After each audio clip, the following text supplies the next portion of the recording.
Hello दोस्तों। आप सब ने देखा होगा कि हरियाणा को सबसे ज़्यादा पहलवानों का राज्य माना जाता है। महाराष्ट्र, उत्तर प्रदेश और तमिलनाडु को सबसे बड़े कमर्शियल और इंडस्ट्रियल सेंटर के रूप में जाना जाता है। लेकिन आज हम ऐसे इंसान के बारे में बात करने जा रहे हैं जिन्होंने टाटा ग्रुप और बिरला की नींद उड़ा रखी थी। उनका नाम था ओम प्रकाश जिंदल। उनके चार बेटे हैं जिन्होंने बिजनेस को आगे बढ़ाने में बहुत मदद की। 7 अगस्त 1930 को हरियाणा के छोटे से गांव नलवा में जिंदल जी का जन्म हुआ। ओम प्रकाश जिंदल जी किसान के बेटे थे। जब जिंदल जी का जन्म हुआ तो देश अंग्रेज़ों का गुलाम था। 1947 में जब देश को आज़ादी मिली तो भूखमरी के अलावा देश में कुछ नहीं था। ज़रूरत थी तो एक इंडस्ट्रियल रेवोल्यूशन की।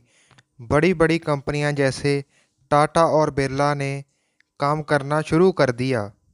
जिंदल जी ने देखा कि बड़े बिजनेसमैन बहुत पैसा कमा रहे हैं, क्यों ना एक बिजनेस शुरू किया जाए।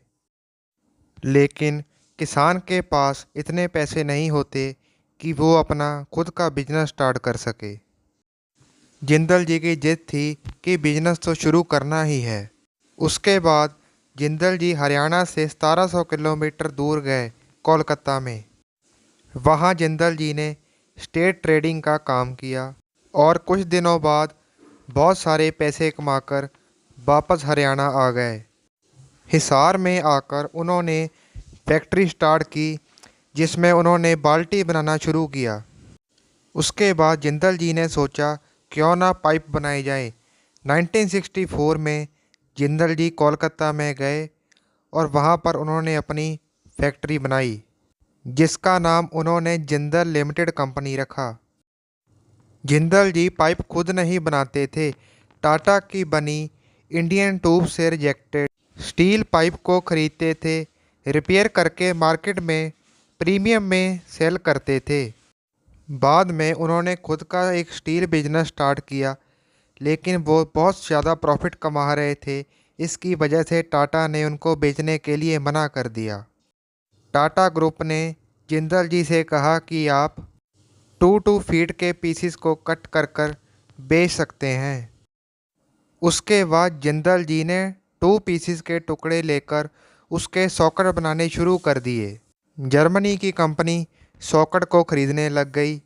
इसी वजह ने इंडियन ट्यूब ने जिंदल को माल देना ही बंद कर दिया, जिससे वो सॉकेट को ना बना सके। उसके बाद भी जिंदल जी ने हार नहीं मानी और उन्होंने फैसला किया कि वो अब खुद पाइप बनाएंगे। जिंदल जी काम करने वापस हिसार चले गए।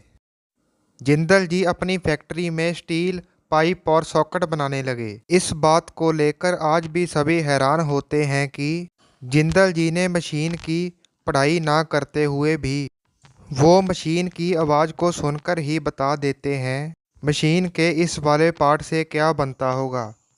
उन्होंने अपनी फैक्ट्री का लेआउट तैयार करवाया। सभी ज़रूरी मशीन अपनी फैक्ट्री से ही बनवाई। अब जिंदल जी ने फैक्ट्री का काम और तेज़ी से बढ़ा दिया। उसके बाद साल आया 1991, जब देश की स्थिति बहुत ज़्यादा ख़राब होने लग गई। किसी भी बड़े बिजनेसमैन के पास बाहर से मशीन खरीदने के लिए पैसे नहीं थे। इंडस्ट्रियल ग्रोथ की रफ्तार कम हो गई थी। लेकिन जिंदल जी ने सस्ती स्वदेशी मशीनें खुद बनाई।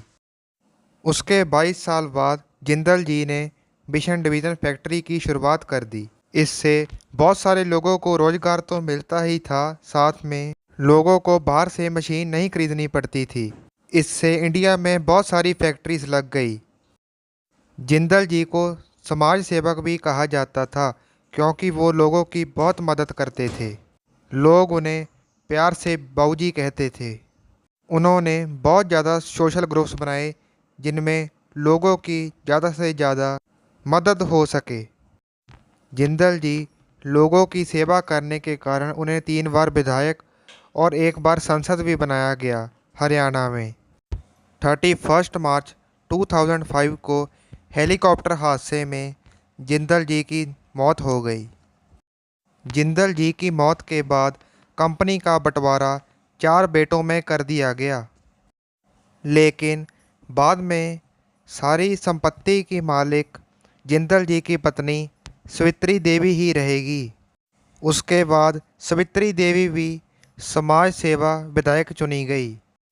अब सावित्री देवी और उनके 4 बेटे कंपनी को आगे बढ़ा रहे हैं। आज जिंदल जी की पत्नी सावित्री देवी $30 बिलियन में सबसे अमीर महिलाओं में से एक है।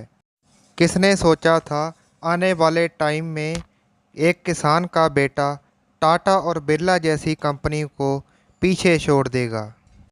अगर आपको मेरा चैनल अच्छा लगा हो तो प्लीज़ लाइक करें, सब्सक्राइब करें और ज़्यादा से ज़्यादा अपने दोस्तों को शेयर करें।